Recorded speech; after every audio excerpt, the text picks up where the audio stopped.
Tanggalin mo na ang lahat ng bakas, maging ang babae at ang mga bata. Ang boses ni Eduardo, ang asawa ko, ay dumaan sa siwang ng pinto ng kanyang opisina. Malamig. Walang emosyon, kasing lamig ng bakal. Ang mga salitang yon ay hindi sigaw, hindi galit. Iyon ay isang utos, isang hatol na binitiwan na parang nagtatapon lang siya ng basura. Sa mga sandaling yon, ang aking mga daliri ay abala sa pagtahi sa isang maliit na punit sa braso ng paboritong teddy bear ng aming bunsong si Leon. Ang sinulid at karayom ay gumagalaw ng may sanay na ritmo. Sa aming kusina, ang halimuyak ng adobong manok na niluluto ko, ang kanyang paboritong ulam, ay pumupuno sa hangin. Ito sana ang amoy ng isang tahanan, ng pag-aaruga, ng isang pamilyang aking pinagsisikapang buuin sa loob ng 10 taon. Ngunit ang bawat salita niya ay isang patak ng lason sa hanging iyon. Ang karayom ay lumagpas sa tela at bumaon sa aking daliri. Naramdaman ko ang tusok, ngunit walang sakit. Tila ang buo kong katawan ay manhid na. Ang lahat ng pakiramdam ay natipon sa aking pandinig, naghihintay sa kasunod na salita na tuluyang wawasak sa akin. Ang amoy ng adobo ay biglang naging parang amoy ng pagkabulok sa aking pangamoy. Sa dinami-dami ng bagyo na sinuong ko para sa kanya, bakit ako pa ang naiwan sa ulan? Dahan-dahan, ibinaba ko ang teddy bear na tila ito ay gawa sa babasaging salamin. Ang aking mga paa ay walang ingay na gumalaw palayo sa pinto. Ang puso ko ay bumibilis ang kabog sa loob ng aking dibdib. Bawat pintig ay isang babala. Pumasok siya sa banyo. Narinig ko ang pagbukas ng gripo. Ang agos ng tubig ay nagsilbing takip sa aking mga kilos. Ang aking isipan ay naglakbay patungo sa isang bagay na matagal ko nang pinipiling huwag pansinin.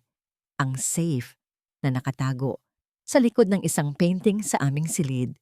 Alam ko ang kombinasyon, ang kaarawan ng aming panganay na si Maya. Isang password na pinili niya para ipakita kung gaano niya kamahal ang aming pamilya. Nanginginig ang aking mga kamay habang pinihit ko ang dial. Isang mahinang tunog metaliko ang narinig ko bago bumukas ang mabigat na pinto. Sa loob, hindi ko nakita ang mga dokumento para sa charity foundation na ipinagmamalaki niya sa lahat. Ang nakita ko ay mga bank statement mula sa ibang bansa, mga titulo ng ari-arian na hindi nakapangalan sa amin, at isang folder na puno ng mga litrato. Mga litrato ng mga bata. Mga batang hindi ko kilala, ang kanilang mga mata ay puno ng takot.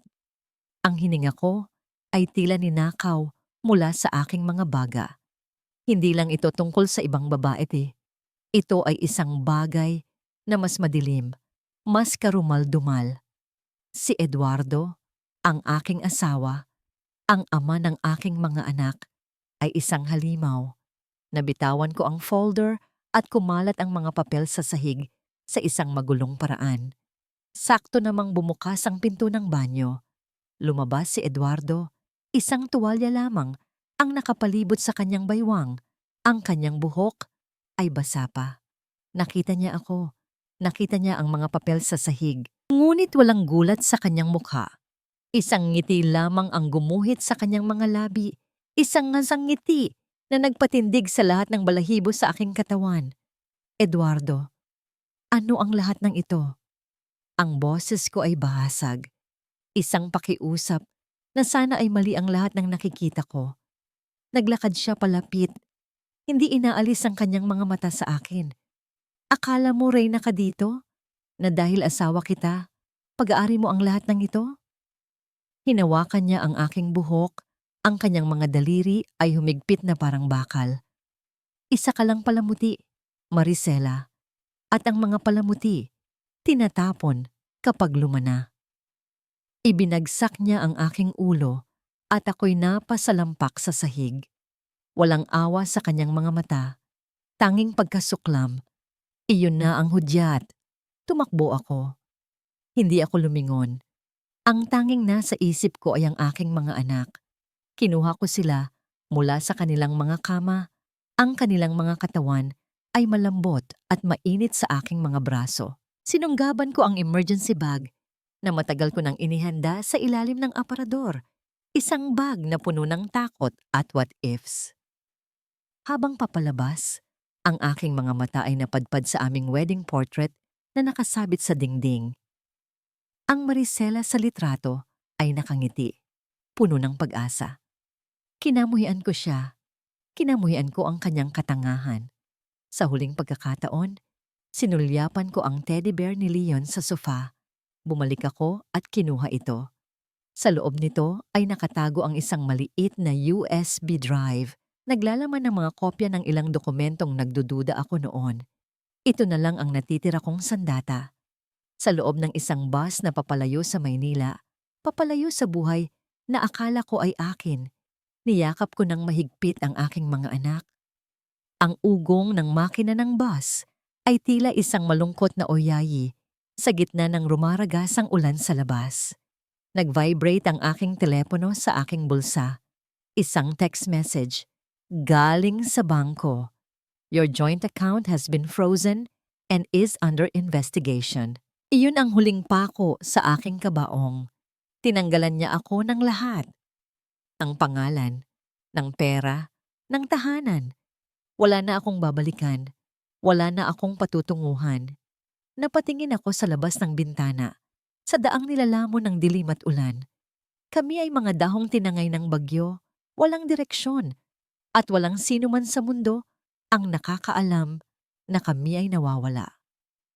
Huminto ang bus sa isang terminal na halos walang tao. Sa isang bayang hindi ko man lang alam ang pangalan. Ang madaling araw sa Laguna ay maginaw. Ang hamog ay nanunuot hanggang sa buto.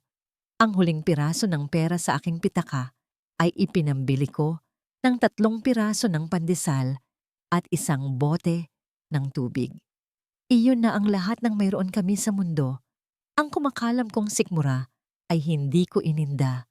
Ngunit ang makita ang aking mga anak na nanginginig sa lamig at gutom ay isang parusang higit pa sa anumang sakit na pisikal. Nanay, gutom na po ako.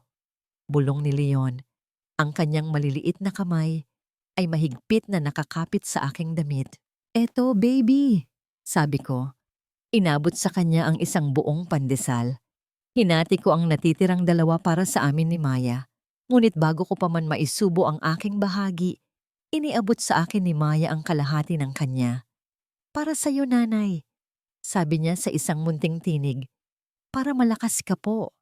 Sa gitna ng karimlan, ang munting piraso ng tinapay na yon ay parang isang nagbabagang uling sa aking palad.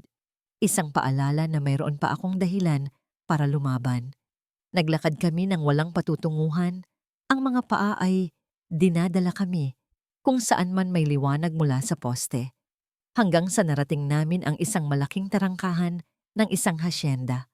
Mukha itong mayaman, malawak at tahimik. Sa gilid ng mahabang daanan papasok, nakita ko ang isang lumang bodega na yari sa kahoy. Ang pinto nito ay bahagyang nakaawang. Ito ay puno ng mga tuyong bunot ng niyog. Ang amoy ng alikabok at lumang kahoy ay sumalubong sa amin. Ngunit sa mga sandaling iyon, ito ang pinakamabangong amoy sa mundo. Ito ay amoy ng kanlungan. Dinala ko ang aking mga anak sa loob, sa pinakasulok na bahagi kung saan hindi kami madaling makikita. Niyakap ko sila, gamit ang sarili kong katawan bilang kumot laban sa lamig. Ang pagod at takot ay unti-unting bumalot sa kanila. At di nagtagal, ang kanilang paghinga ay naging malalim at panatag. Sila ay nasa kanilang munting paraiso. Habang ako ay nanatiling gising sa gitna ng aming impyerno, binabantayan ang bawat anino at tunog mula sa labas. Isang malakas at sunod-sunod na pag-alulong ng aso ang bumasag sa katahimikan. Ang aking puso ay nagsimulang kumabog ng napakabilis. Sinundan ito ng mga yabag, mabigat at papalapit. Isang sinag ng ilaw mula sa isang flashlight ang gumuhit sa dilim, dumaan sa mga siwang ng bodega at tumama sa aming kinaroroonan. Napapikit ako.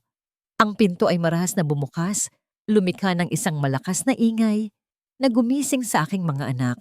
Isang dambuhalang anino ang tumayo roon, hawak ang flashlight na nakatutok mismo sa aking mukha. Nang masilayan ko ang kanyang anyo, isang malaking peklat na humahati sa kanyang mukha ang unang napansin ko, mula sa kanyang kilay hanggang sa gilid ng kanyang labi. Ang kanyang mga mata ay walang emosyon, malalim at madilim na parang balon na walang tubig. Sino kayo? Anong ginagawa niyo rito? Ang kanyang boses ay magaspang, walang buhay, na tila nagmula sa isang taong matagal nang hindi nagsasalita. Agad kong itinago sa aking likuran ang aking mga anak. Ang takot ko para sa kanila ay mas matindi kaysa sa takot ko para sa aking sarili. Pakiusap, Ginoo. Naghahanap lang po kami ng masisilungan. Babalik din po ang ulan. Aalis din po kami agad pagkapatila. Tinitigan niya ako. Ang kanyang tingin ay matalim na parang kutsilyo. Ang ilaw ng flashlight ay bumaba mula sa aking mukha patungo sa aking 2 anak na umiiyak na ngayon sa takot sa likuran ko. Umalis kayo, mariin niyang sabi. Hindi ito bahay ampunan. Parang awa niyo na po. Pagmamakaawa ko, ang mga luha ay nagsimula ng mamuo sa aking mga mata. Kahit ngayong gabi lang, para lang po sa mga bata. Malamig po sa labas. Nanatili siyang tahimik. Ang kanyang mga mata ay nakatuon hindi sa aking nagmamakaawang mukha, kundi sa paraan ng pagyakap ko sa aking mga anak, sa paraan ng pagiging panangga ng aking katawan para sa kanila.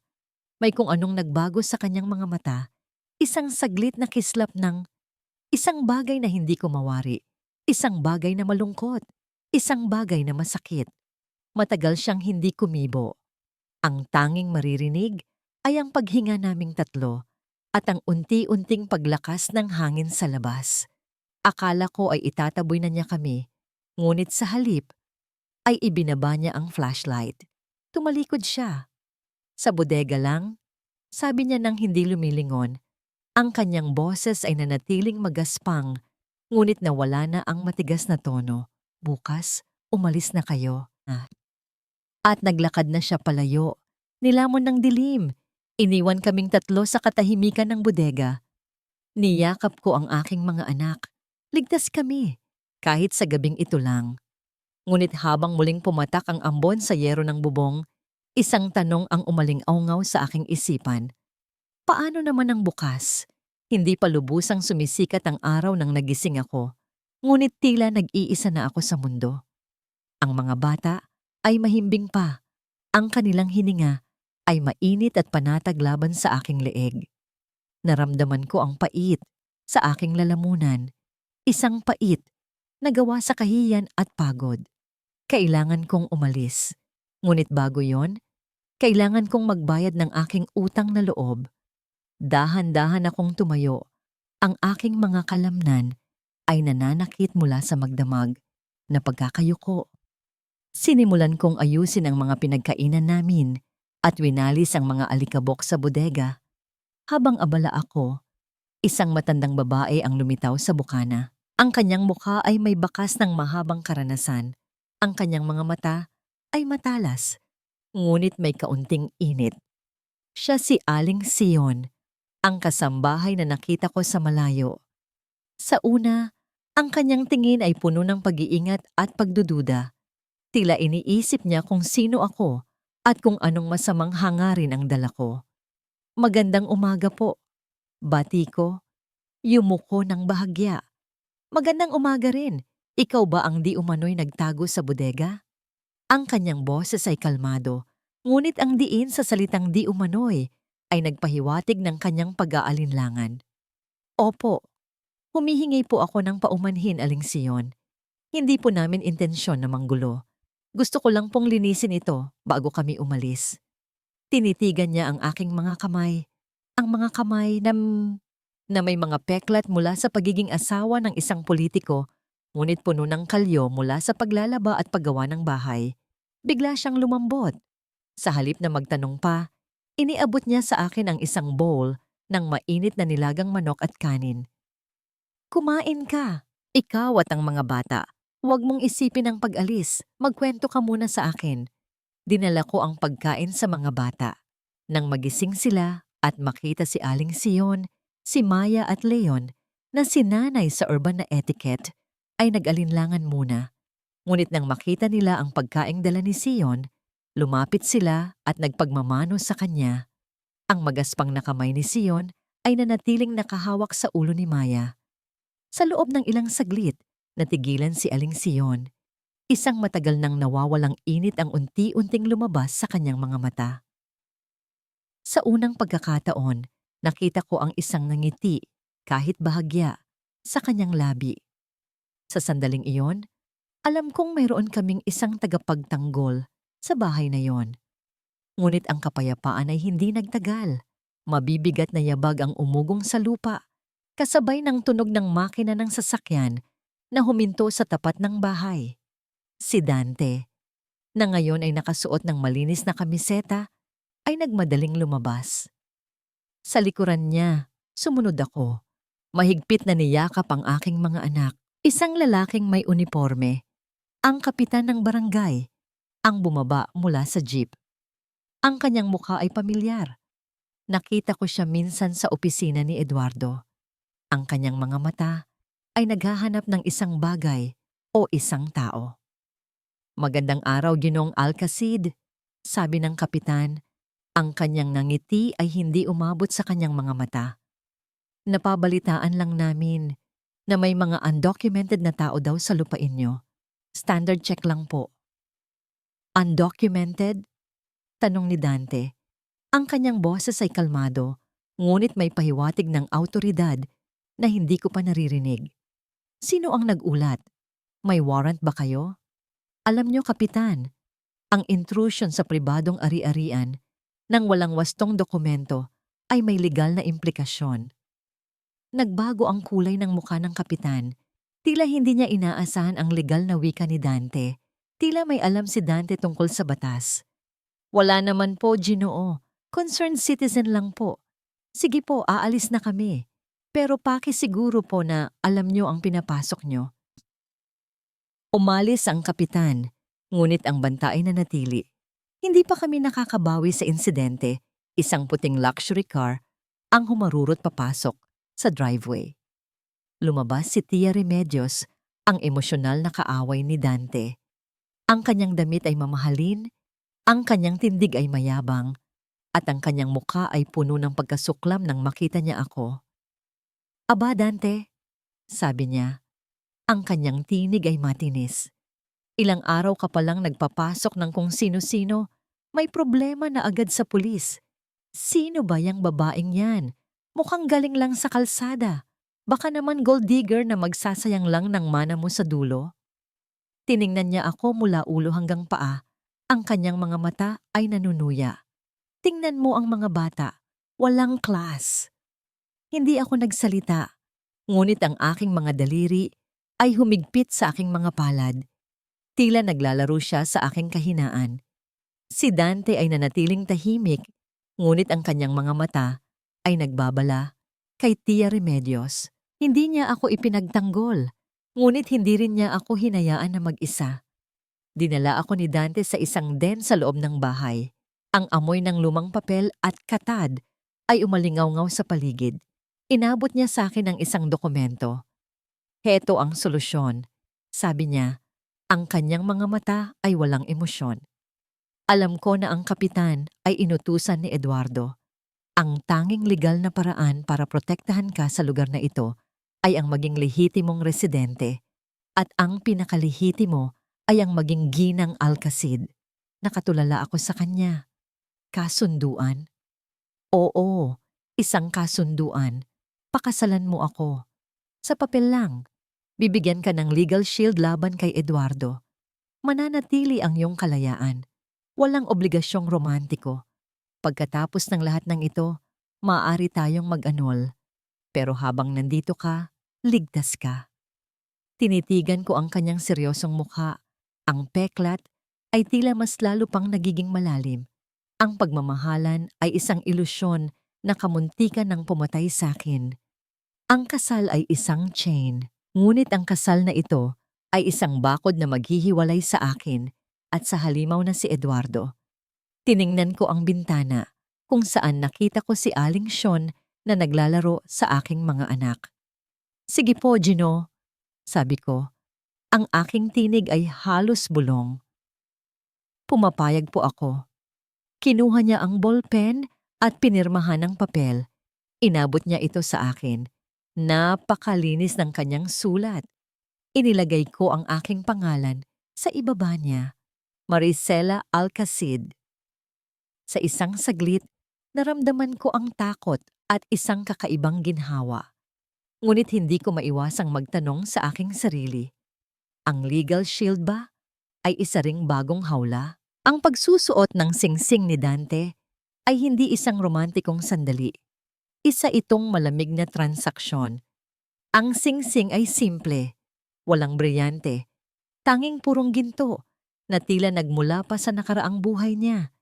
Nang ipasok niya ito sa aking daliri, naramdaman ko ang bigat hindi ng ginto, kundi ng responsibilidad at ng pangako na kami ay magiging mag-asawa sa mata ng batas at ng lipunan. Sa mata ng pag-ibig, kami ay dalawang estranghero na nagtatago mula sa kani-kanilang multo. "Tandaan mo, Maricela," sabi ni Dante habang tinitingnan ko ang singsing. "Wala tayong dapat ipaliwanag sa sinuman.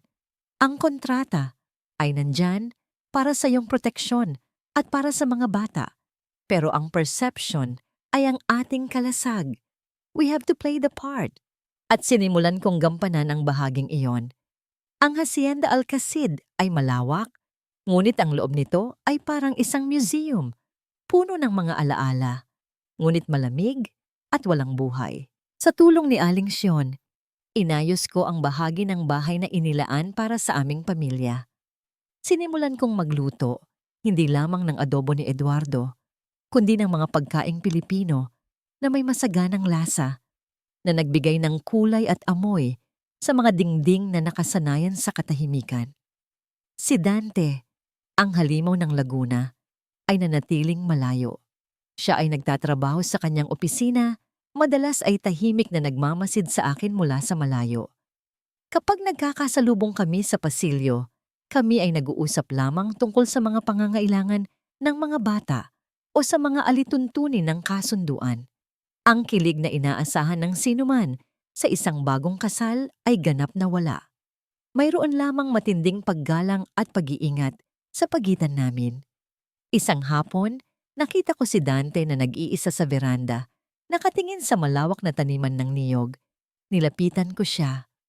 "Ginoo, salamat. Para sa inyo, napakalaking risk nito," sabi ko. Tumingin siya sa akin. Ang kanyang mga mata ay nanatiling seryoso.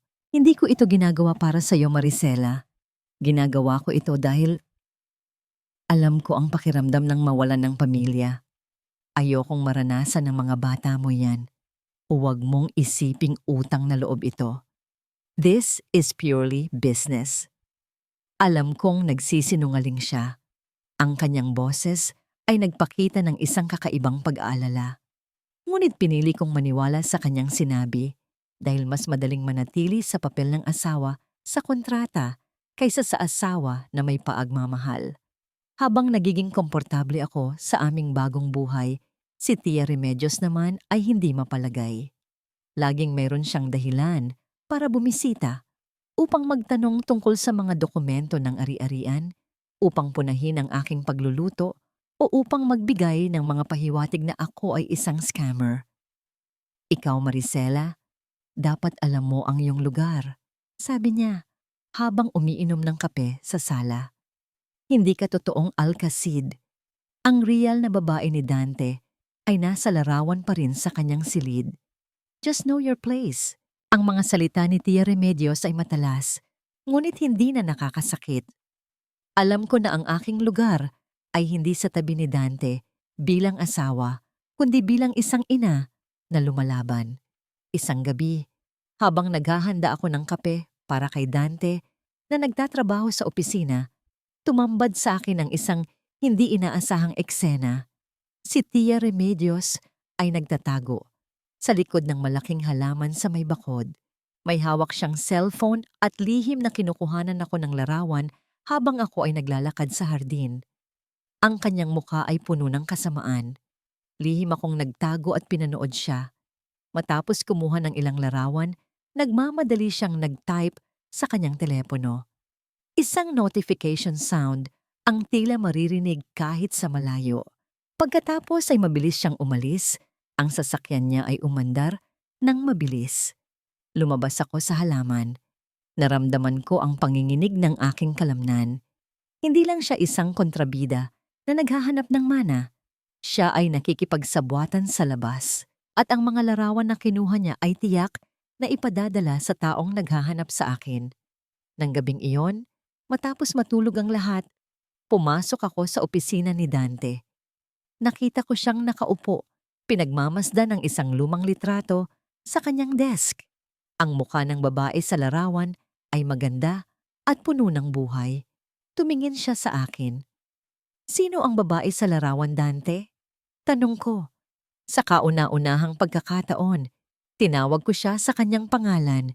Hindi siya nagsalita agad. Ang kanyang peklat ay tila mas lalong nagiilaw sa ilaw ng desk lamp. "Siya si Karina, ang asawa ko," sabi niya sa isang tinig na puno ng lungkot. "Patay na siya, Maricela. Patay na sila pareho. Siya at ang anak namin." Dahil sa kanyang matinding pagpipigil, mas lalo kong naramdaman ang lalim ng kanyang sakit. Hindi ako nagtanong pa. Hindi ito ang oras. Ngunit alam ko na ang dahilan kung bakit niya ako tinulungan. "Tia Remedios, I think she took pictures of me at may pinadalhan siya." Bulong ko. "She is collaborating with someone, maybe with Eduardo." Ang mga mata ni Dante ay nagkaroon ng apoy. Hindi na siya tumingin sa larawan, kundi sa aking mukha. "Mag-ingat ka," sabi niya. "Dahil kung totoo yan, ginagawa niya akong kasabwat sa iyong pagtatago.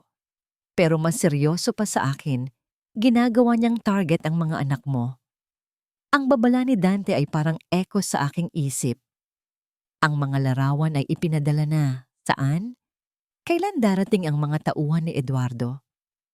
Sa pagitan namin ni Dante, ang tensyon ay hindi na isang kasunduan, kundi isang lihim na alyansa laban sa isang paparating na bagyo.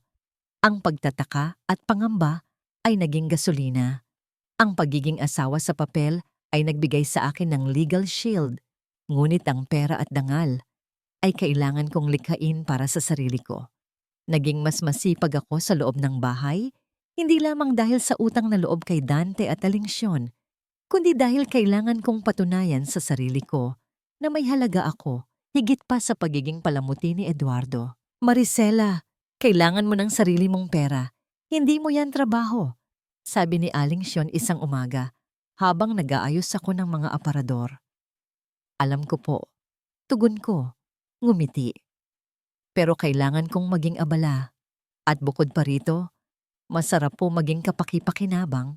Inalala ko ang aking skills. Sa lahat ng karangyaan ng buhay Manila, ang pinakamasaya kong sandali ay kapag nagluluto ako ng mga kakanin, ang mga matamis na Filipino delicacies na itinuro sa akin ng aking lola. Ang mga aroma ng pinipig, gata, at brown sugar ay nakapagdudulot ng isang kakaibang ginhawa na hindi mabibili ng pera. Sa tulong ni Aling Sion, sinimulan ko ang aking munting negosyo sa kusina ng hasyenda. Nagluto ako ng biko at maya blanca gamit ang sariwang gata mula sa mga niyog ni Dante. Sa una, nagbenta ako sa mga tauhan sa hasyenda at sa mga kapitbahay ni Sion.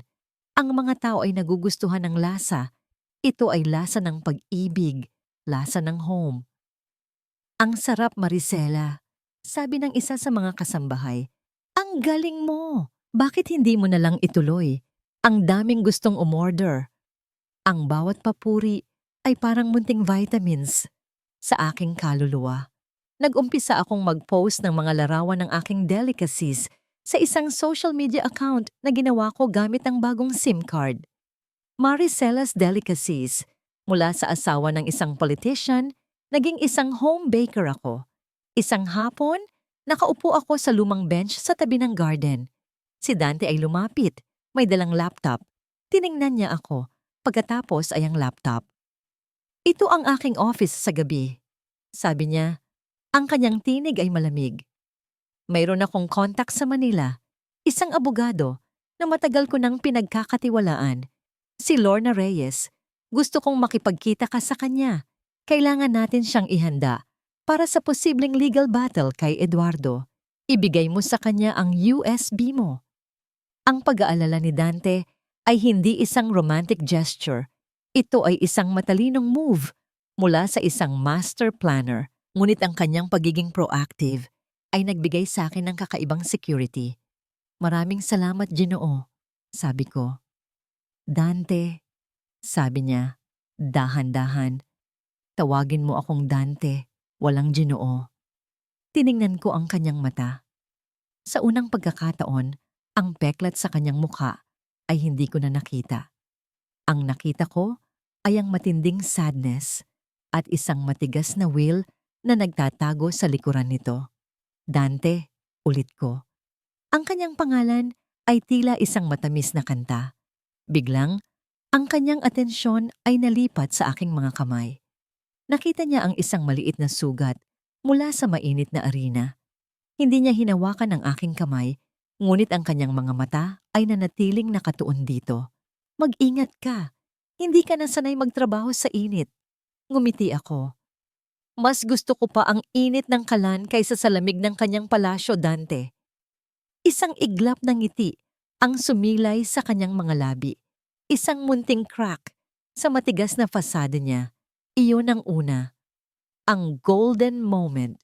Hindi ito kilig na romantic, ngunit ito ay isang kilig ng koneksyon, isang pag-unawa na hindi na namin kailangan ng mga salita.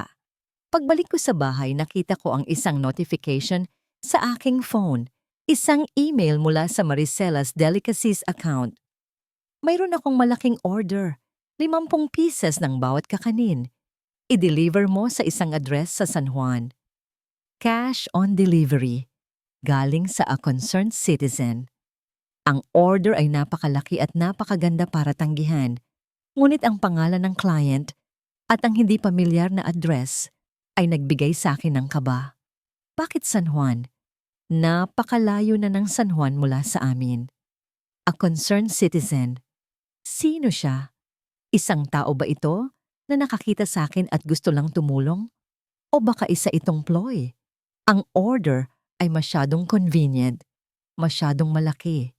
Ang aking pulso ay nagsimulang bumilis. Ito ba ang climax ng pagtataksil ni Tia Remedios? Ito ba ang setup ni Eduardo? Ang malaking order mula sa San Juan ay naging isang pader sa aking isip. Sa isang banda, ito ay isang blessing, malaking halaga para sa aming savings at isang patunay na ang Maricelas Delicacies ay may potensyal. Sa kabilang banda, ang distansya at ang katawagan na a concerned citizen ay tila isang red flag na itinaas ni Eduardo. Hindi ko ito inilihim kay Dante. Nang ipakita ko sa kanya ang email, naging matalim ang kanyang tingin. San Juan, malapit sa Manila, masyadong malayo para sa isang delivery lang. Sabi ni Dante, inilapit ang laptop sa kanyang muka. Pero hindi ko rin i-risk ang buhay mo. Ako ang magde-deliver, no questions asked. Hindi, Dante. Pagtanggi ko. Hindi ko pwedeng hayaang ikaw ang mapahamak. Hindi mo obligasyon ito. Obligasyon ko ang protektahan ang asawa ko at ang mga anak ko. That is the contract, Maricela. Mariin niyang sabi, mas sanay ako sa mga banta kaysa sayo. Ako ang pupunta. Ang pag-aalala niya ay hindi romantic. Ito ay strategic. Ito ay logical. Ang kanyang desisyon ay nagbigay sa akin ng kakaibang damdamin. Ito ang unang pagkakataon na may nagprotekta sa akin nang hindi naghihintay ng kapalit na pagmamahal. Habang naghahanda siya para sa biyahe, ibinigay ko sa kanya ang USB na nakatago sa loob ng teddy bear ni Leon. Ito ang mga documents na nakita ko sa safe. Ibigay mo kay Attorney Lorna Reyes. Siya na lang ang bahala. Makakaasa ka, sabi ni Dante. Inilagay ang USB sa kanyang wallet. Babalik ako. Bantayan mo ang mga bata at huwag kang aalis sa hasyenda. Huwag mong pagbubuksan ng pinto sa sino man liban kay Aling Sion. Nang umalis si Dante, napuno ng katahimikan ang hasyenda. Ang katahimikan na ito ay hindi mapayapa. Ito ay isang silence na naghihintay ng isang sigaw. Pagkalipas ng ilang oras, tumawag si Dante. Nakausap ko na si Lorna. Tiningnan niya ang mga files mo. Ang sabi niya, smoking gun daw ito. Kailangan lang natin ng testimony at ng tamang tiyempo. Balita niya, ang kanyang tinig ay may halong pag-asa. Ang delivery? Tanong ko. Ang address ay isang old storage unit sa San Juan. Walang tao, pero may naghihintay na envelope sa loob ng mailbox. Pera, cash, walang trap. Sino siya? Sino ang concerned citizen na yan? Hindi ko alam. Walang clues. Pero hindi tayo dapat maging kampante. Masyadong convenient ang pangyayaring ito. Sa pag-uwi ni Dante, may dala siyang isang thick folder mula kay Lorna, mga guidelines para sa kasong annulment at custody ng mga bata. Si Lorna, isang no-nonsense na babae, ay nag-iwan ng isang mensahe. Maricela, you are not a victim. You are a survivor. I'm with you. Naging abala kami sa gabi, pinag-aaralan ang mga documents ni Lorna. Si Dante, ang dating abogado, ay tila nabuhay muli ang kanyang legal mind. Ang kanyang mga mata ay nagniningning habang pinag-aaralan ang bawat clause. Alam mo Maricela, sabi niya, dahan-dahan, habang nagtuturo sa isang line sa kontrata. I'm seeing something here, a pattern. Eduardo used the same tactics to cover up the foundation's funds as he did to cover up a previous crime. Anong krimen, Dante? Tanong ko. Ang aksidente. Ang aksidente na pumatay sa aking asawa at anak. Bulong niya. Nanginginig ang aking katawan. Ang buo kong mundo ay tila gumuguho. Ang peklat sa kanyang mukha ay naging isang buhay na mapa ng kanyang nakaraan. Ang dalawang magkaibang tragedy ay nagsimulang magkaisa, ang aking asawa at ang pumatay sa kanyang asawa. Sa kalagitnaan ng gabi, nag-alis si Dante para tingnan ang kanyang sasakyan. Naisip niya na baka sinundan siya ng mga tauhan ni Eduardo. Pagkatapos ng ilang sandali, bumalik siya sa loob. Ang kanyang mukha ay kasing puti ng papel. Ano yon, Dante? Anong nangyari? Tanong ko. Hindi siya nagsalita. Pumasok siya sa kusina, kinuha ang isang lumang screwdriver at bumalik. Inilabas niya ang isang maliit, itim na aparato na nakakabit sa ilalim ng chassis ng kanyang truck. Ito, sabi niya, inilapag ang maliit na aparato sa mesa. Isang GPS tracker, hindi lang ako ang sinusundan, Maricela. Kung nasaan ako, nandoon ka. Nandoon ang mga bata. Ang init ng adobo at ang amoy ng kakanin ay biglang nawala. Napalitan ng amoy ng takot. Hindi ako makahinga. Si Eduardo ay hindi na naghahanap. Nahanap na niya kami. Ang safe haven namin ay naging isang malaking target. Ang pagkatuklas sa GPS tracker ay nagpalitan sa buhay sa Hacienda Alcacid. Ang aming sanctuary ay naging isang kulungan. Ngayon, kailangan naming maging extra careful. Si Dante ay kinuha ang tracker at inilagay ito sa isang sasakyang ginamit lamang ng isa sa mga trabahador upang lituhin ang sumusunod sa amin. Hindi tayo pwedeng manatili lang dito, sabi ni Dante. Alam ni Eduardo na nasaan tayo. Kailangan nating kumilos. Ang buong bayan ay naghahanda para sa Pista ng Pag-ibig, ang taunang flower festival sa Laguna. Ito ay isang pagdiriwang ng mga kulay, musika, at mga tao. Sa isang banda, ito ang pinakadelikadong lugar para sa amin. Sa kabilang banda, ito ang pinakamahusay na cover para magpalabas ng information at makipagkita kay Lorna Reyes nang hindi napapansin. Kailangan nating pumunta sa pista, Maricela, sabi ni Dante. Kung magtatago tayo, mas lalo silang maghihinala. Kailangan nating ipakita sa lahat na tayo ay isang legitimate na pamiyaya. Ito ay isang mapanganib na play, ngunit ang pag-iwan sa hasyenda ay isang mas malaking risk. Nagsuot ako ng isang simpleng bestida. Hinayaan kong suotin ng mga bata ang kanilang pinakamagandang damit. Nang lumabas kami, si Dante ay inakbayan ako. Ang kanyang kilos ay hindi isang lover's touch, kundi isang protective wall laban sa mundo. Sa unang pagkakataon, naramdaman ko ang isang kakaibang seguridad. Ang pista ay puno ng ingay at tawanan. Ang mga amoy ng barbecue at cotton candy ay nagpuno sa hangin. Ang mga bata ay nakalimutan ng kanilang takot at masaya silang tumakbo sa gitna ng mga flowers at stalls. Sa isang tabi ng simbahan, nakita namin si Tia Remedios. Nakasuot siya ng isang mamahaling damit, nagpapanggap na isang important personality sa bayan. Nakita niya kami at ang kanyang nangiti ay parang lason. "Oh, look who's here," sabi niya.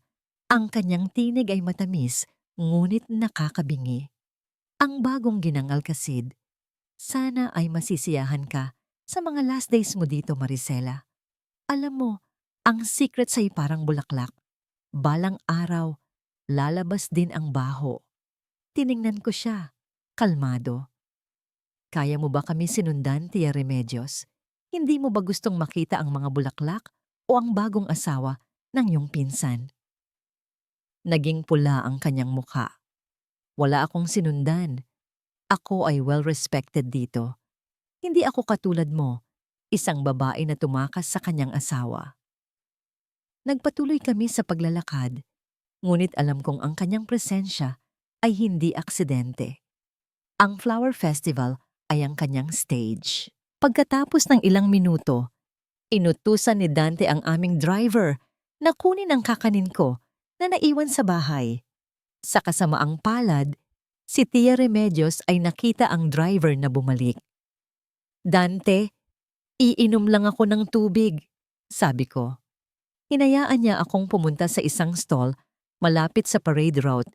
Ngunit nang bumalik ako, nakita ko si Maya na umiiyak, hawak ang kamay ni Dante. "Si Leon, nanay! Wala na si Leon!" Nawala ang lahat ng kulay sa aking mundo. Ang musika, ang mga bulaklak, ang tawanan. Lahat ay naglaho. Isang malamig na void ang pumuno sa aking puso. Tumakbo ako sa gitna ng karamihan. Tinatawag ang pangalan niya. Ang amoy ng kakanin at barbecue ay naging amoy ng takot. "Leon! Leon!" Ang pagkawala ng aking anak ay mas masakit kaysa sa anumang sakit na naranasan ko. Tila ang buong mundo ay nag-iisa na lang. Tila ang aking safe haven ay hindi naligtas. Si Dante, na noon ay kalmado, ay biglang nagbago. Ang kanyang mukha ay naging puno ng panik. Hinawakan niya ako sa balikat. Mahigpit. "Maricela, huminahon ka," sabi niya. "Huwag kang mag-alala. Hahanapin natin siya. I won't lose another family. Not this time." Ang kanyang mga salita ay hindi pampalubag loob. Ito ay isang confession ng kanyang sariling sakit. Sa gitna ng aming kaguluhan, nakita ni Dante ang isang matandang lalaki, isang dating employee sa hasyenda na matagal nang umalis. Ang lalaki ay nakita na may hawak na isang small backpack na tila pamilyar sa kanya. Ang backpack ay kay Leon. Ang lalaki ay nagtatago sa likuran ng isang stall. Tumakbo si Dante patungo sa kanya. Ang lalaki ay nataranta at tumakbo palayo. Habang nagaganap ang paghahabulan, nag-vibrate ang telepono ni Dante. Isang private number. Si Dante ay sumagot. Ang kanyang mata ay lumaki sa gulat at galit.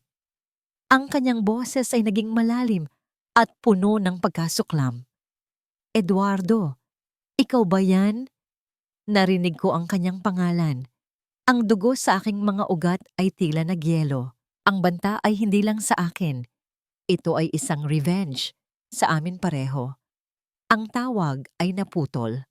Ang cellphone ni Dante ay nahulog sa lupa. Ang aking mundo ay naging isang walang kulay na blur. Ang pista ay tila isang malaking halimaw na nilamon ng aking anak. Eduardo, siya ang may kagagawan. He took my son. Sigaw ko, ang boses ko ay basag at puno ng desperation. Maricela, huminahon ka. Hinawakan ako ni Dante sa magkabilang braso. Ang kanyang mga mata ay nananatiling matalim. Kailangan nating mag-isip. Hindi tayo pwedeng magpadala sa takot niya. Ngunit hindi ako makahinga. Ang aking mga tuhod ay nanlambot at ang mundo ay tila umiikot. Papatayin niya si Leon. Alam mo yan, Dante. Alam mo kung gaano siya kawalang puso. I'll go back. I'll give myself up. Wala akong pakialam sa buhay ko, basta ibalik lang niya ang anak ko. Huwag mong gawin yan. Ang kanyang boses ay mas matindi kaysa dati. Hindi yan ang gusto niya. Gusto niya tayong saktan. Gusto niya tayong maging mahina. Gusto niyang mawala ka, Maricela. He wants to finish what he started. Anong sinimulan mo, Dante?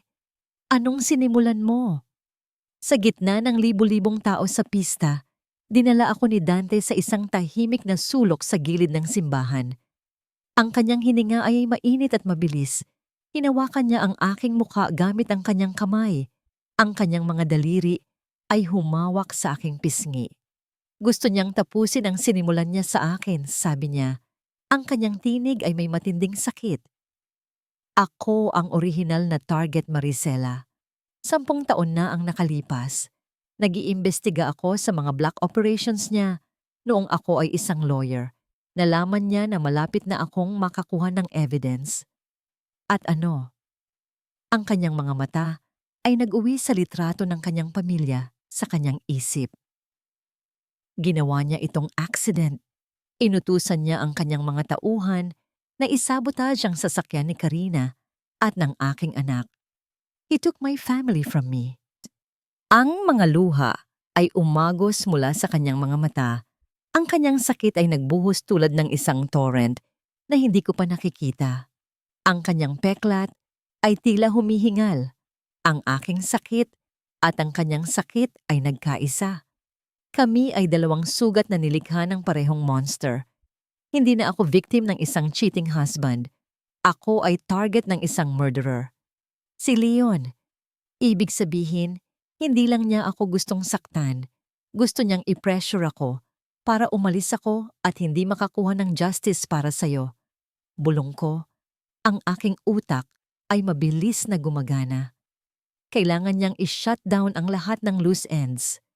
Eksakto, sabi ni Dante. Kaya hindi tayo pwedeng sumuko. Kung susuko ka, mawawala ang lahat ng leverage natin. Mawawala ang USB mo at wala nang makakakuha ng justice para kina Karina at sa anak namin. Ang kanyang mga salita ay parang cold water na ibinuhos sa akin. Nakita ko ang imahe ni Leon at ni Maya. Nakita ko ang mukha ni Karina at ng kanyang anak. Hindi ako pwedeng magpadala sa takot. Kailangan kong maging matalino. Ano ang gusto niyang kapalit? Tanong ko. Ang annulment papers na pipirmahan mo at ang custody papers na ipinapasa mo sa kanya. Gusto niyang mamatay ang Ginang Alcacid at bumalik ka sa pagiging Maricela Santos. Walang karapatan, walang pera, walang legal protection. Tugon ni Dante. Tumayo ako. Ang aking mga mata ay tuyo na ngayon. Puno ng isang matinding will. Ang despair ay napalitan ng determination. Hindi ko siya susukuan. Hindi ako susuko sa kanya, sabi ko. Gagamitin ko ang weakness ko. Alam niya na single mother lang ako, na mahina ako. Magpapanggap ako na susuko ako. I will play his game, but this time, I'm holding the high card. Kinuha ni Dante ang aking kamay. Ang aming mga palad ay nakakabit. Hindi ng pag-ibig, kundi ng alliance. Makipagkita tayo kay Lorna. Ngayon na. Kailangan nating i-set up ang trap. Ang aking pagkawala ay magiging bait ko. Sabi ko, ang pista ng pag-ibig ay patuloy na umuukol sa aming likuran. Ngunit sa aming harapan, merong isang battlefield na handa ng wasakin ang lahat ng aming kinakatakutan. Ang pagitan ng pista at ng araw ng confrontation ay tila isang walang katapusang paghihintay. Bawat segundo ay isang kalaban. Si Maya ay nanatiling tahimik. Ang kanyang mga mata ay naghahanap ng kapatid niya. Ang aming mga puso ay mabigat, ngunit ang aming will ay mas matigas kaysa dati. Nakipagkita kami ni Dante kay Attorney Lorna Reyes sa isang liblib na cafe sa Laguna. Si Lorna, na noon ay nakasuot ng isang sharp business suit, ay naging isang beacon of strength. Ipinakita namin sa kanya ang USB at ang mga bagong information tungkol sa pagkamatay niyang pamilya ni Dante. Ang kaso ng buong pamilya ni Dante at ang kaso ng child trafficking. Sabi ni Lorna, ang kanyang mga mata ay nanatiling matalim. This is huge. This could put Eduardo away for good. Pero kailangan natin ng confession, sabi ko. Kailangan nating marinig mula sa kanya. I'm going to bait him. Si Dante ay umiling. Ang kanyang muka ay puno ng pagtutol. Delikado yan, Maricela. Anumang oras, kaya kanyang patayin. He's desperate. Gagawin ko ito, sabi ko. Ang aking tinig ay matatag. Para kay Leon, para kay Karina, at sa anak mo, at para sa lahat ng mga batang biktima niya. Tinitigan ako ni Lorna. Mayroon akong isang device. Mukha lang itong isang simpleng brooch. Pero meron itong high-definition audio recorder. Nakakabit ito sa isang transmitter na direktang magpapadala ng live feed sa aking tanggapan. Kailangan lang nating i-schedule ang isang press conference sa araw ng pagkikita nyo. Kung magbibigay siya ng confession, lalabas ito sa lahat ng media. Ang plano ay matapang. Ito ay isang all or nothing na move. Nang gabing iyon, matapos matulog ang mga bata, naupo ako sa tabi ni Dante sa veranda. Ang dilim ay bumabalot sa amin, at ang tunog ng mga kuliglig ay nagbibigay ng isang kakaibang melodiya sa gabi. Natatakot ka ba? Tanong ni Dante. Ang kanyang boses ay isang bulong. Oo, pero mas natatakot ako sa kung anong mangyayari kay Leon kung hindi ako lalaban. Tugon ko. Dante, I'm so sorry. Dahil sa akin, nahanap ka niya ulit. Dahil sa akin, binuhay ulit ang sakit mo. Kinuha niya ang aking kamay. Ang kanyang mga daliri ay marahan na humawak sa akin. Ang kanyang touch ay hindi romantic, ngunit ito ay puno ng comfort at pag-unawa. Hindi mo kasalanan yan, Maricela. This fight has always been mine too. Ngayon, magkasama na tayo. Magkasama nating tatapusin ito. Sa pagitan namin, ang hangin ay tila nagbago. Hindi na kami dalawang estranghero na may kasunduan. Kami ay dalawang soul na may parehong scars, nagkakaisa sa iisang purpose. Kinabukasan tumawag si Eduardo. Ang kanyang tinig ay mayabang, puno ng pagtatagumpay. Maricela, balita ko ay hinahanap mo ang anak mo. Sabi niya, may deal ako para sa'yo. Isang meeting, ikaw lang, sa Royal Palm Hotel sa Manila. Bring the annulment papers and the custody papers. Sign them, and your son will be returned to you, unharmed. Paano ako makakasigurong ibabalik mo siya? Tanong ko. Ang aking boses ay kalmado, ngunit ang aking puso ay lumulundag sa kaba. Alam mo ang kapasidad ko, Maricela. Hindi ko na kailangan pang magpaliwanag. Kung hindi ka susunod, you know the consequences. Sige, paparating ako. Sabi ko, pinutol lang tawag. Tiningnan ako ni Dante.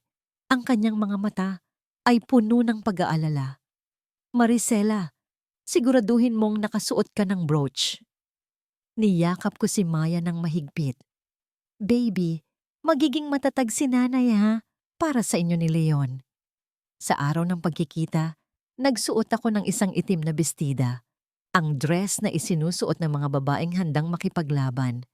Ang brooch ay nakakabit sa aking dibdib. Ang maliit na lens nito ay nakatago. Bawat pintig ng aking puso ay nararamdaman ko. Ito ang araw. Ang araw ng paglaya o ng tuluyang paglubog. Sumakay kami ni Dante sa kotse. Ang daan patungo sa Maynila ay tila walang katapusan. Ang mga palad ko ay pinagpapawisan, ngunit ang aking mga mata ay nanatiling nakatuon sa unahan. Nakahanda na si Lorna, sabi ni Dante. Ang mga pulis ay naghihintay ng hudyat. Kailangan lang natin ng confession. Nakarating kami sa Royal Palm Hotel. Ang lobby ay puno ng tao, ngunit tila nag-iisa lang ako. Ang bawat hakbang ko ay mabigat. Tila may dambuhalang bigat sa aking balikat. Ang pagpasok ko sa hotel ay hindi lang pagpasok sa isang gusali. Ito ay pagpasok sa isang battlefield kung saan ang sandata ay hindi espada, kundi ang aking boses at ang kanyang mga kasinungalingan. Ang elevator ay bumukas at tumambad sa akin ang isang suite na may malawak na view ng Maynila. Si Eduardo ay nakatayo sa tabi ng malaking bintana, nakatingin sa skyline na tila pag-aari niya ang lahat ng nasa ilalim nito. Ang kanyang tindig ay mayabang, walang bahid ng pag-aalala. "Maricela, you actually came," sabi niya. Ang kanyang boses ay tila nagtatagumpay. Akala ko ay mas matalino ka na.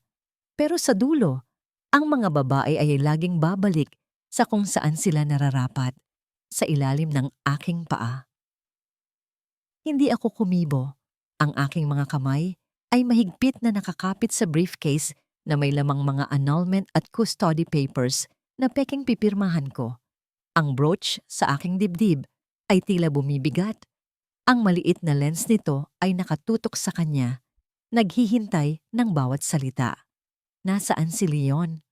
Tanong ko. Ang aking tinig ay kalmado, walang emosyon. "Nasa ligtas na lugar," tugon niya.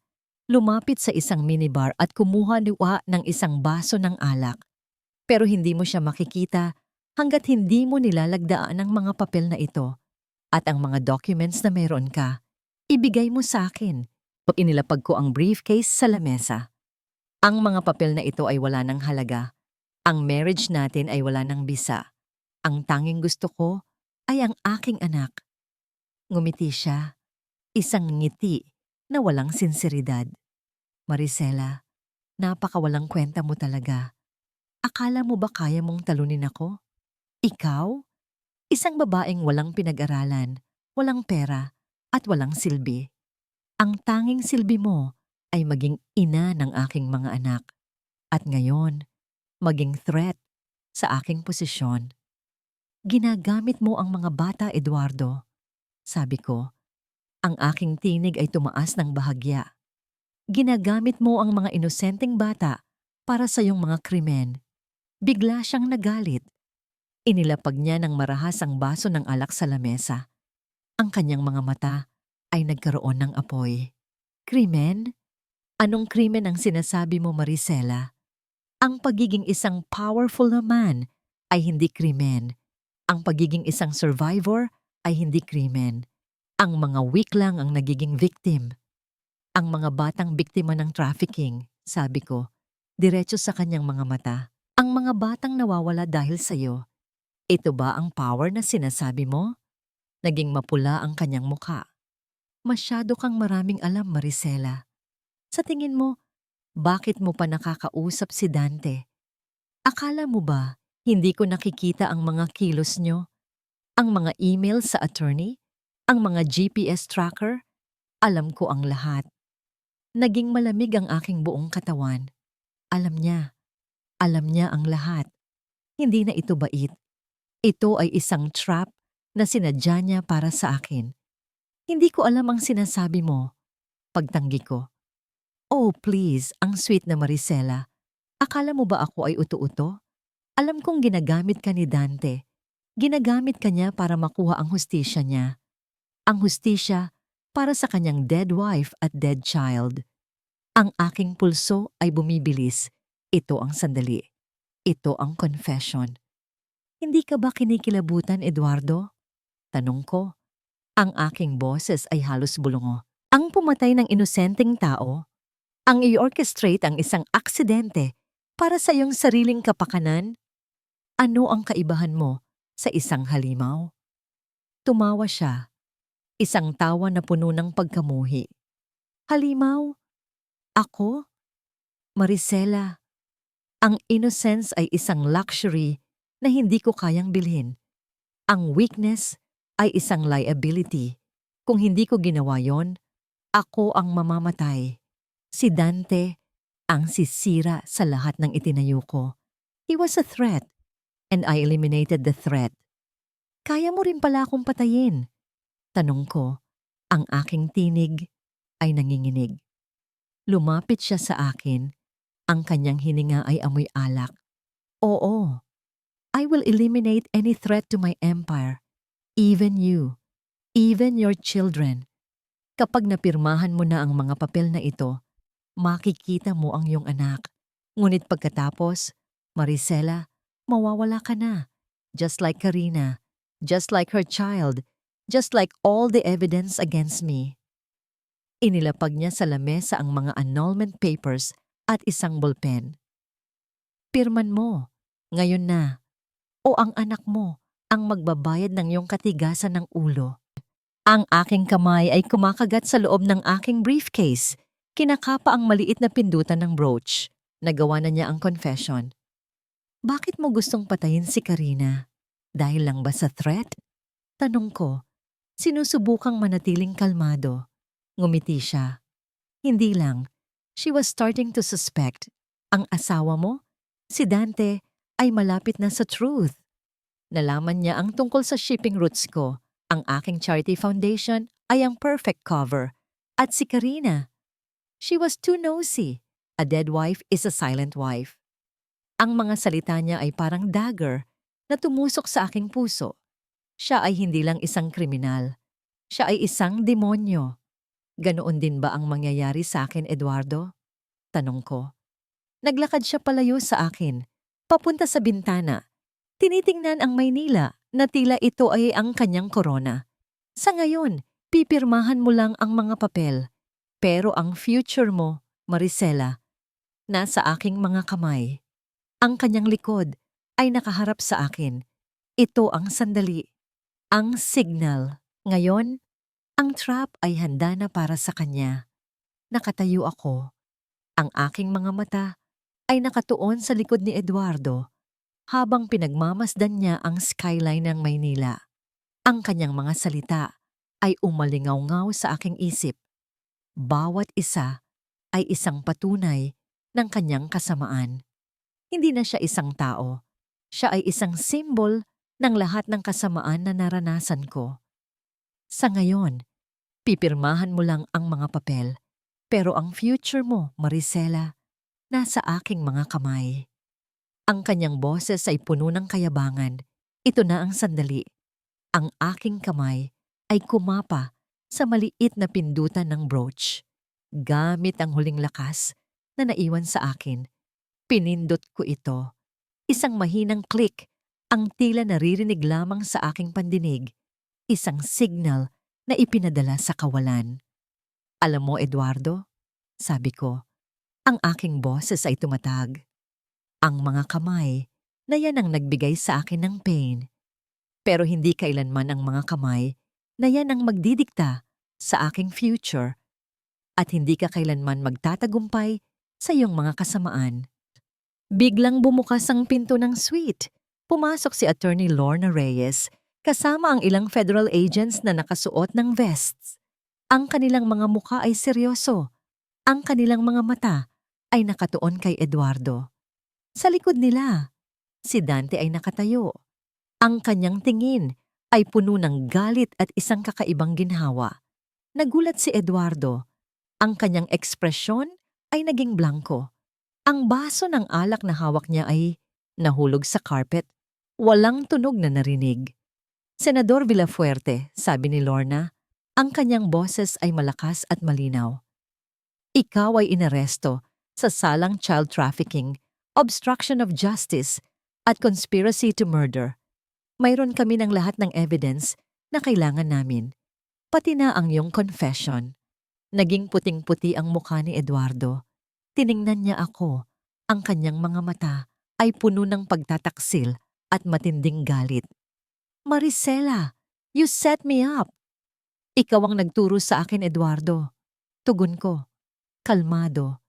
Ginagamit mo ang mga weak para sa iyong sariling kapakanan. Ngayong sandali na ito, ang mismong mga kasinungalingan mo ang babalik at haharap sa iyo. Tinangka niyang umiwas, ngunit mabilis siyang napaligiran ng mga awtoridad. Sunod-sunod ang mga galaw, maikli at kontrolado. Sa iglap, si Eduardo ay hindi na ang makapangyarihang senador. Isa na lamang siyang taong wala nang mapagpilian. Kasabay nito, isang hiwalay na grupo ng mga pulis ang nagtungo sa bahay ni Tia Remedios sa Laguna. Ang kanyang telepono ay matagal nang nakakonekta sa sistemang sinusubaybayan ko. Narinig din niya ang buong pag-amin ni Eduardo. Sinubukan niyang burahin ang ilang files at mensahe, ngunit huli na ang lahat. Ang mga record ng kanilang lihim na ugnayan at mga ipinagbabawal na gawain ay matagal nang nakolekta at naitala. Handa na ang press conference ni Lorna. Naghihintay na ang mga media outlet. Isa-isang inilatag ang mga dokumento at ang audio recording ng pag-amin ni Eduardo. Sa loob lamang ng ilang oras, yumanig ang balita sa buong bansa. Ang dating iginagalang na mukha ng kawanggawa ay nahubaran ng maskara. Habang inaalalayan si Eduardo palabas ng suite, nagtagpo ang aming mga mata. Isang tahimik na sandaling puno ng pagsisisi at pagkabigo. Puno ito ng puot. Ngunit hindi na ako natakot. Ang power na dati ay hawak niya ay nawala na. Maricela, magbabayad ka. Sigaw niya habang kinakaladkad siya palabas. Hindi, Eduardo. Bulong ko. Ikaw ang magbabayad.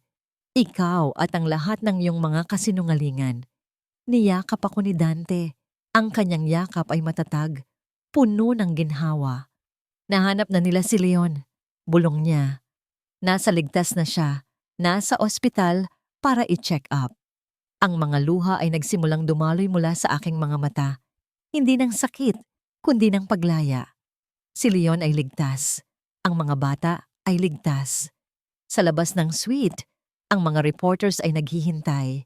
Ang mga cameras ay nakatutok sa amin. Ang aming battle ay tapos na. Ngunit ang aming healing ay nagsisimula pa lang. Tiningnan ko si Dante. Ang kanyang mga mata ay puno ng isang kakaibang emosyon. Ang kasunduan namin ay tapos na. Ang misyon ay tapos na. Ngayon, paano naman ang aming future? Nang makita ko si Leon sa ospital, ang kanyang maliit na katawan ay mahimbing na natutulog. Tila ang lahat ng bigat sa aking balikat ay inalis. Hinawakan ko ang kanyang kamay. Ang init ng kanyang balat ay nagbigay ng kapayapaan sa aking kaluluwa. Si Maya ay mahigpit na niyakap ang kanyang kapatid. Ang kanyang mga luha ay patuloy na umaagos. Si Dante ay nakatayo sa tabi ko. Ang kanyang kamay ay nasa aking balikat. Ang kanyang mga mata ay nananatiling malungkot, ngunit mayroon ng isang uri ng kapayapaan sa kanyang mukha. Ang kanyang vengeance ay natapos na. Ang kanyang pain ay nagsisimulang maghilom. Maricela, bulong niya. Ang kanyang tinig ay malalim. Salamat. Dahil sa'yo, nakakuha ng hustisya si Karina. Tumango ako. Salamat din, Dante. Dahil sa'yo, ligtas ang mga anak ko. Ang silence sa pagitan namin ay hindi awkward. Ito ay puno ng isang pag-unawa na hindi na namin kailangan ng mga salita. Kami ay dalawang soul na pinagtagpo ng tragedy at pinagsama ng fight for justice. Pagbalik namin sa hacienda, nagbago ang lahat. Ang amoy ng kakanin at sariwang niluto na pagkain ay pumuno sa bahay. Si Aling Sion ay umiyak nang makita si Leon. Ang kanyang mukha ay puno ng kaligayahan. Ang mga bata ay nagsimulang maglaro ulit sa garden. Ang kanilang tawanan ay tila musika sa aming mga tainga. Ngunit ang kasunduan namin ni Dante ay nasa isip ko. Ang misyon ay tapos na. Si Eduardo ay nakakulong at ang kanyang mga krimen ay nabunyag. Si Tia Remedios ay nahaharap din sa kaso. Hindi na ako kailangan ni Dante bilang kanyang fake wife. Isang gabi, matapos matulog ang lahat, naupo ako sa harap ni Dante sa veranda. Ang buwan ay bilog at ang mga bituin ay nagniningning sa kalangitan. Dante, sabi ko, inilabas ang isang folder. Dumating na ang mga papeles mula kay Attorney Lorna. Ang mga annulment papers. Tiningnan niya ang folder. Ang kanyang mga mata ay nanatiling seryoso. Handa ka na ba? Oo, sagot ko. Hindi na ako ang Maricela na natatakot, Dante. Hindi na ako ang Maricela na umaasa sa isang lalaki para sa kanyang kaligtasan. Mayroon na akong sarili kong strength at mayroon na akong sarili kong future. Kinuha ko ang ballpen at pinirmahan ang mga annulment papers. Ang bawat stroke ng aking pangalan ay isang statement ng aking independence.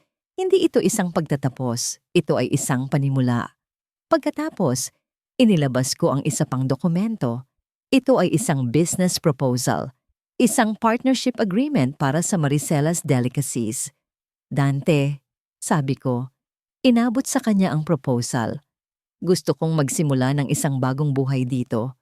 Gusto kong gawing full-blown business ang kakanin ko. Pero kailangan ko ang iyong tulong, ang iyong lupain, ang iyong pangalan. Bilang isang partner, hindi isang asawa. Gagamitin ko ang lahat ng natutunan ko sa buhay para itayo ang sarili kong empire. Para sa mga anak ko at para patunayan sa sarili ko na kaya ko. Are you willing to be my partner? Tiningnan niya ang document pagkatapos ay ang aking muka. Isang malawak na ngiti ang unti-unting lumabas sa kanyang mga labi. Isang nginang ngiti na hindi ko pa nakita.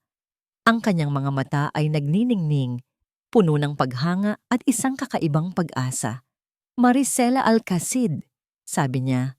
Ang kanyang boses ay may halong awe. Kahit kailan, hindi ko inakalang makikita ko ang araw na ito. Isang babaeng handang lumaban. Isang babaeng may pangarap. Kinuha niya ang ballpen at pinirmahan ang partnership agreement. Ang kanyang kamay ay marahan na humawak sa akin. Ang kanyang touch ay hindi romantic, ngunit ito ay puno ng paggalang at trust. Ang ating found family, sabi niya. Ito ay isang bagong simula, Maricela. Isang bagong simula para sa ating lahat. Sa pagitan namin, ang buwan ay tila nagniningning ng mas maliwanag. Ang mga shadows ng nakaraan ay dahan-dahang lumulubog. Ang storm ay tapos na. Ang healing ay nagsisimula na.